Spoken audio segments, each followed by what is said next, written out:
Shalom. First off, I'd like to give an all praise, honor, and glory to Yahweh, Ba'ashim Yahushua, Yahweh, who the world didn't really call God, in the name of Yahushua, who the world didn't really call Jesus Christ. Secondly, I'd like to give a double honor to the apostles and elders of Great Millstone, who rule well, who continue to teach us this truth, and a salutation to you, Akim, out there doing the work of Yahweh, Ba'ashim Yahushua, sincerely. Right, the name of this lesson is things will get worse before they get better. All right, and this lesson is inspired by current events. All right. If anyone's been paying attention, you understand that the world right now, whether you know it or not, is engaged in a proxy war. All right, the United States and the EU, or NATO rather, all right, they're engaged in a proxy war with Russia. All right, and this proxy war is going to lead to the Third World War. All right, which is spoken about in the scriptures. All right, now things are going to get worse, man. See, we just finished dealing with the vid. Things have somewhat normalized, right? And now they're coming out with there's another potential sickness or whatever the case is. Whether that's true or not, you know, we don't know at this time. But one thing is for certain, that things are going to continue to get bad. Things are going to continue to get worse. And then ultimately, when they do get better, they're going to get better not because of the so-called white man, or not because things are going to go back to normal, to the wickedness that they are. All right, but things are going to get back to, they're going to go from worse to better, and that better is going to include the rulership of you so-called Negroes, Latinos, Native Americans, who are biblically known as the Israelites. All right, so without further ado, let's get to the scriptures. We're going to speak straight prophecy here. This is Second Ezra, chapter 16, verse 2, and it says, gird up yourselves with cloths of sack and hair, bewail your children and be sorry, for your destruction is at hand. In other words, get ready to get into a state of mourning. All right, it said, a sword is sent upon you, and who may send it back? A fire is sent among you, and who may quench it? Plagues are sent unto you, and what is he that may drive them away? All right, so all these things are coming towards you, and the you there is talking to you. You Israelites, you so-called Negroes, Latinos, Native Americans, and the people that descend from them, man. But it's also coming through. It's also coming to the so-called white man, the rulers of this world, the rulers of this planet, man. It says, may any man drive away a hungry lion in the wood? All right, so this was the question. Will any man drive away a lion in the wood? The answer is no. Or it says, or maybe anyone quench the fire in stubble when it had begun to burn? All right, so in other words, these are two questions that both of the answers to them is no. No man is going to be able to stop a hungry lion in the woods. And once a fire has started, all right, once a fire has begun to kindle, it becomes very hard to put out. All right, so the answer to both of those questions is no. It says, may one turn again the arrow that is shot of a strong archer? All right, so are you going to be able to turn back an arrow that has already been shot, or a bullet that's already been shot for that matter? No, you cannot. These are all things that are no. It says, the mighty Lord sendeth the plagues, and who is he that can drive them away? All right, so if the Lord sent these plagues, man, who is he that can drive them away? In other words, no one's going to be able to drive these plagues away. This judgment that's coming to this planet, or not this planet, but this nation, and this and this rulership, all right? Nothing is going to be able to stop that judgment. Nothing is going to be able to stop the Lord, all right, when he sends these plagues, when he sends this pestilence onto the world, man. This is Second Ezra chapter 16, verse, we're going to go to verse 9. We're up to verse 9. And it reads, a fire shall go forth from his wrath, and who is he that may quench it? He shall cast lightnings, and who shall not fear? He shall thunder, and who shall not be afraid? The Lord shall threaten, and who shall not utterly be beaten into powder at his presence? All right. So this is basically a bunch of rhetorical questions that are being asked by Ezra in this chapter. You know, kind of exemplifying or kind of driving home the point that once the Lord has set out judgment, there's nothing that can really be done to stop it. There's nothing that can really be done to prevent that judgment from being executed. All right.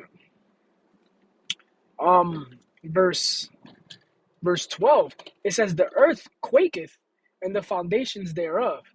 The sea ariseth up with waves from the deep, and the waves of it are troubled, and the fishes thereof also before the Lord, and before the glory of his power. Exactly. So even the waves tremble, all right, in the presence of Yahweh Bashem Yahushai. It says, for strong is his right hand that bendeth the bow, and his arrows that shooteth are sharp, and shall not miss when they begin to be shot to the ends of the world. All right, and what is this talking about exactly, man? We understand that the range of an arrow, or you should understand, that the range of an arrow is meters, it's yards. All right, the range of an arrow is yards, meters. So this is obviously a comparison that Esdras was doing to the vision that he was seeing. The vision that he was seeing was actually those thermonuclear missiles, man. All right, those thermonuclear missiles is what Esdras was seeing in this vision. All right, and he compared them to arrows, which is a pretty good comparison, all things considering, man. All right, it says, the fire is kindled and shall not be put out till it consume the foundation of the earth. Exactly. So the fire is going to be kindled, and it's not going to put out. It's not going to be put out until the foundation, until it burns the foundation of the earth, man. This fire is really going to kindle. This fire is really going to burn, and it's only going to stop burning once it's done. Once it's done burning. In other words, it's only going to be done once. It's only going to be done burning. All right. Once it's been established, man. Once that kingdom has been established, man. And certain parts of the world are just always going to be on fire, man. You can read about that in Revelation. Speaking about that lake of fire, man. That's what America's going to be after these missiles hit this place, man.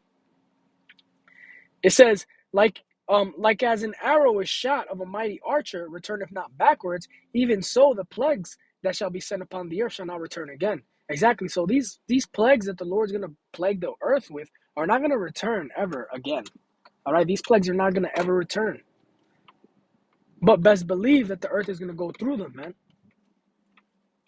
All right, the earth is going to go through these plagues, man. It says, woe is me, who shall deliver me in those days? All right, so this was Ezra asking, well, who's going to deliver him in those days, man? All right, because he was scared, and he understood the scriptures. He understood the component, all right, or the idea that reincarnation was a thing, man. He understood that he would be back in the flesh during this time. And he said, who's going to deliver him in those days? He was scared from the vision. He says, the beginning of sorrows and great mournings, the beginning of famine and great death, the beginning of wars, and the power shall stand in fear. The beginning of evils. What shall I do when these evils shall come? Exactly. So what am I going to do when these evils come? All right, it's talking about great mourning, sorrow, famine, great death. All right, beginning of wars. All right, this is exactly the time that we're living in right now. All right, it says, behold, famine and plague, tribulation and anguish are sent as scourges for amendment. Exactly. So these things are going to be sent as scourges for amendment to our nation, the nation of Israel, you so-called Negroes, Latinos, Native Americans, and the people that descend from them, man. All right. These are all going to be scourges for you to change, but you're not going to change. It says, but for all these things they shall not turn from their wickedness, nor be always mindful of the scourges. All right, it says, behold, victuals shall be so good and cheap upon the earth, and that they shall think themselves to be in a good case, and even then shall evils grow upon the earth, sword, famine, and great confusion. Exactly, man. So all these things, victuals are food and drink. All right, they're so cheap upon the earth. They're gonna be so cheap, or they were so cheap upon the earth, man, that these people thought of themselves to be in a good case, and an abundance of baby formula right now, which is what's going on with the shortage of baby formula. People would have never thought that there would be a shortage of baby formula, and yet here we are.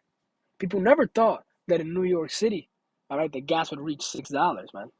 And here we are, damn near. Some places already $7. All right, some places in the country talking about preparing themselves for $10 a gallon, man. All right. It says, and the dead shall be cast out as dung, and there shall be no man to comfort them, for the earth shall be wasted, and the cities shall be cast down. Exactly, man. So these dead bodies, man, there's gonna be no one to comfort them. There's gonna be no one to set up a to bury them. All right, to give them a proper burial, man. The amount of dead bodies is gonna be out here, man. These people are gonna be thrown out on the street. All right, they're gonna be cast out as dung, like dog shit. That's how they're gonna be, man. All right. This is another chapter in Ezra. This is second Ezra chapter 15, verse 1. And it says, behold, speak thou in the ears of the people the words of prophecy, which I will put in thy mouth, saith the Lord, and cause them to be written in paper, for they are faithful and true. It says, fear not the imaginations against thee, let not the incredulity of them trouble thee that speak against thee. All right? So do not let the disbelief of the people, all right, discourage you, man. The words of the Lord are true. It says, for the unfaithful shall die in their unfaithfulness. Behold, saith the Lord, I will bring plagues upon the earth, the sword, famine, death, and destruction. For wickedness has exceedingly polluted the whole earth, and their hurtful works are fulfilled. Exactly, man. So this is why the Lord's going to bring judgment, man, because wickedness has exceedingly polluted the whole earth, and their hurtful works are fulfilled, man. It says, therefore, saith the Lord,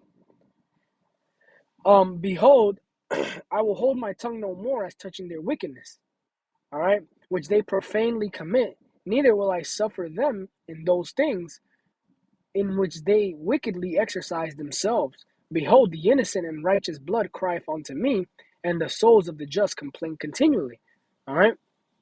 So all these wicked things that are going on, man, under the auspices of the so-called white man, all right, whether it be child sacrifice, child sexual abuse, satanic ritual abuse, all right, the fact that they have our people in captivity, all these things, the Lord has kind of the Lord is building a case on the so-called white man, and the Lord has kind of let it happen. But this is going to be no more, man.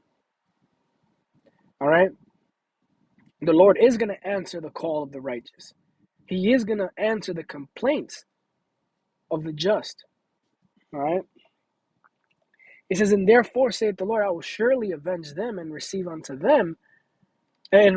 me all the innocent blood from among them. Behold, my people is led as a flock to the slaughter. I will not suffer them to dwell in the land of Egypt. But I will bring them with a mighty hand and a stretched out arm, and smite Egypt with plagues, as before, and will destroy all the land thereof. Egypt shall mourn, and the foundation of it shall be smitten with the plague and punishment that Yahweh Ba'ashem Yahushai shall bring upon it. All right? So, the nation, man, the so-called white man's kingdom, it's going to mourn. All right? And the foundation of it is going to be smitten with the plague, man. It's going to be smitten with that judgment. All right, and that judgment is going to come by way of famine, destruction, all right, and death, and plagues.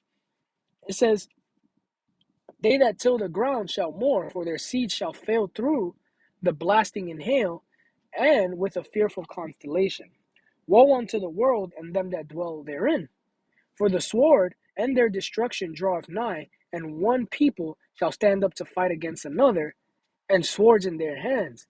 All right? So there's going to be problems amongst the people, man. There's going to be class wars. There's going to be race wars. All right? It says, for there shall be sedition among men, and invading one another. They shall not regard their kings nor princes, and the course of their actions shall stand in their power. Exactly. So they're not going to regard the laws, man. There's going to be no laws. It's going to be out here like the purge out here, man. And it says the course of their action shall stand in their power. In other words, they're going to do whatever they want. They're going to do whatever they've been suppressing, man. Whether it is raping, murdering, all right? These people are going to do whatever they can to survive and whatever they want because there are no rules, man. There's going to be no laws, man. The only way that the only way that you're going to be protected is if you have a man of the Lord, all right, around you, man. All right, if you're a woman, the only way you're going to be protected if your husband is a man of the Lord, man, or you've been taken in by a man of the Lord, and that man has prayed for you, man. And even then, the Lord can still put you to judgment, man. The Lord can still judge you because no man can save anyone or protect anyone from the judgment that's coming, man. All right, verse 19 it says, "A man shall have no pity upon his neighbor, but shall destroy their houses with the sword, and spoil their goods because of lack of bread for a great tribulation." Exactly, man. There's gonna be all out war out here, man. All right, people are gonna be killing each other for bread, killing each other for water, for basic resources, man. All right. This is Jeremiah chapter 30, verse 1 through 9, and it says, "The word that came to Jeremiah from the Lord, saying, thus speaketh the Lord of Israel, saying, write all these words that I have spoken unto thee in a book. For lo, the days come, saith the Lord, that I will bring again the captivity of my people Israel and Judah, saith the Lord, and I will cause them to return to a land that I gave to their fathers, and they shall possess it." All right, this is after. All right, this is after everything goes down. This is essentially the kingdom of heaven. It says, "And these are the words that the Lord spake concerning Israel and Judah. For thus saith the Lord, we have heard a voice of trembling, of fear, and not of peace. Ask ye now and see whether a man doth travail with child. Wherefore do I see every man with his hands in his loins, as a woman in travail, and all the faces turned into paleness?" All right, these were all questions, man. All right. It says, "Ask ye now and see whether a man does travail with child." All right. So you're gonna see men, all right, travailing like if they're with child, man. All right, you're gonna see men with their hands in their loins, all right, as a woman in trouble.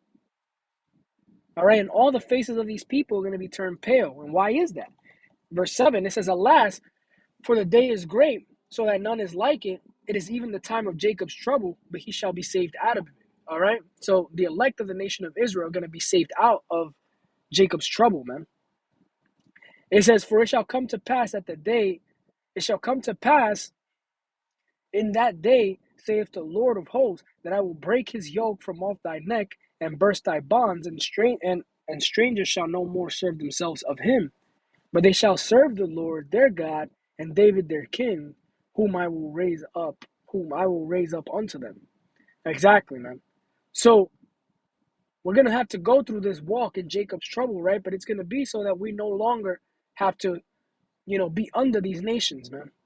This is gonna be the great transition, man.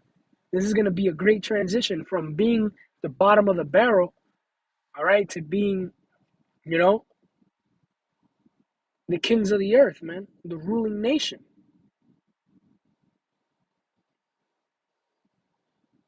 all right? But this is what's going to have to happen, man. Jacob's trouble, all right? And there's going to be race wars. There's going to be class wars. There's going to be a third world war, man. And there's going to be mass death on these streets, man. But ultimately, it's all going to be worth it, all right? Because it's going to be judgment. The Lord needs to cast judgment. The Lord needs to let these people pay, all right, for their make these people pay rather for their misdeeds, man, for their wickedness. And at the end of it, the nation of Israel, you so-called Negroes, Latinos, Native Americans, and the people that descend from them, man, you're gonna establish, all right, the kingdom of heaven, man. The elect, all right, are gonna establish. Lord willing, I'm one of those men. The elect are gonna establish the kingdom of heaven, all right, and the nation of Israel is gonna be brought back through the loins of the elect, man. All right. So, hey, man, this is a quick lesson on the things will get worse before they get better. All right. I hope you brothers learned something.